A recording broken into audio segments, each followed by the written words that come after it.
Karibu kwenye simulizi ya machozi ya rohoni. Mwandishi ni Azizi Hashim. Jina langu ni Onesimo Sangalali.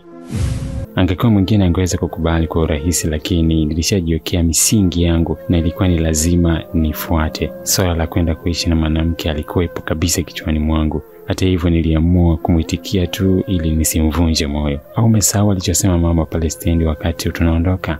Aliniambia ananikabidhi wewe kwenye mikono yangu. Sasa leo akisikia umepata na tatizo lolote, uone kwamba utaniweka kwenye wakati mgumu kwa wake zangu.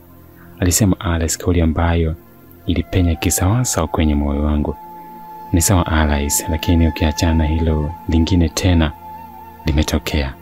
Nini tena? Nilikwambia kwamba rafiki yangu Joel aliniambia kwamba Joanna alienda kufanya fujo kazini kwangu, si ndio? Ndio, nakumbuka. Sasa muda si mrefu amenipigia tena simu. Ameniambia nizime simu na nisiwache mpaka tutakapoonana.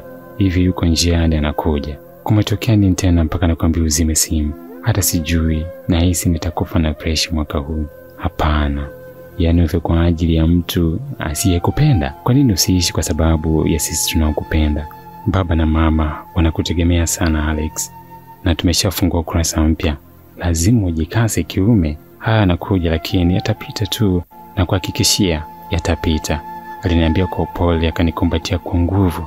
Kisha ukimya mrefu kapita katikati yetu. Simu ya mezani iliyokuwa mle chumbani ndiyo iliyotuzindua kutoka kwenye hali hiyo. Akaipokea Alice, kisha akawa anasikiliza maelezo ya upande wa pili, kisha akairudisha sehemu yake. Mgeni wako amefika, yupo mapokezi, aliniambia huku akirudi pale kitandani. Mapigo ya moyo wangu yakaanza kunienda mbio upya. Shauku ya kutaka kujua ni nini Joanna alichokuwa amekifanya kazini kwangu, na kwa nini Joel ameniambia nizime simu ikazidi kuwa kubwa. Wala sio chochote, nipo na wewe na nitasimama na wewe daima mume wangu. Nenda kamsikilize. Naamini wanaume wawili unapokutana sehemu hakuna kinachoharibika. Aliniambia kauli ambayo ilinipa nguvu ndani ya moyo wangu. Nikaamka na kuvaa nguo zangu. Alice akaja na kunibusu mdomoni, kisha akanibusu kwenye paji langu la uso. Akawa ananitazama kwa macho yaliyobeba ujumbe mzito. Nikashusha pumzi ndefu na kujitoa kwenye mikono yake. Nikatoka mpaka mapokezi. Alex, Joel, pole sana na mshikaji wangu.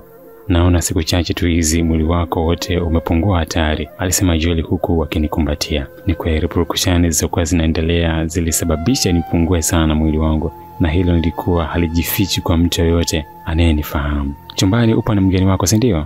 Ndio, basi twende hapo nje kwenye bustani. Tunahitaji kuzungumza kwa kirefu, alisema na kuzidi kunifanya niwe na hofu kubwa ndani ya moyo wangu. Kwa kumtazama tu uso wake haukuwa na ile tabasamu la kawaida ambalo nimelizoea, kwa hiyo ilitosha kabisa kunipa picha kwamba mambo sio mazuri. Tulitoka mpaka kwenye bustani zilizokuwa zinatunzwa vizuri, tukakaa kwenye viti, kisha kamuita mhudumu na kuagiza juice, na mimi nikaagiza juice. Ukimya ukatanda kati yetu mpaka mhudumu alipotuletea vinywaji na kutukaribisha. Vipi za safari kwanza? Safi kabisa, na kushukuru sana kwa wazo ulionipa la kurudi kwanza kijijini. Nimejifunza mambo mengi na kiukweli nimekuwa ni kama nimezaliwa upya, lakini pia safari imenipa mke, nilisema na kulilazimisha tabasamu. Nikamwona Joel naye akitabasamu. Najua kabla sijaondoka hapa nilikutana na wewe na tunafahamiana. Vipi wazazi, hawajambo?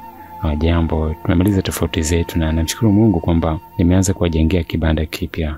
Nimefika kwenye hatua ya rent, nataka nijipange mambo yakikaa sawa nikamalizia.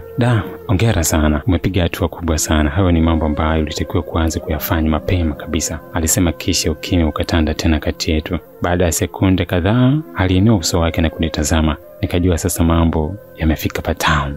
Bwana, kuna swala zito sana limeibuliwa na mkeo. Unamjua Emilia? Emilia alikuwa shemeji yangu.